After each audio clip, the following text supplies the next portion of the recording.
National Weather Service has issued a tsunami warning for the coastal areas of northern and central California, including the following counties: Sonoma, Marin, Napa, San Francisco, San Mateo, Contra Costa, Alameda, and Santa Clara.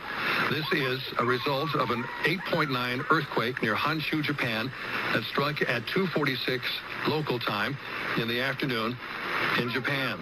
If a tsunami wave is generated, it is expected to arrive in San Francisco at the mouth of San Francisco Bay at 8:08 a.m. this morning. The tsunami warning means a tsunami is imminent and that coastal locations in the warned area should prepare for flooding.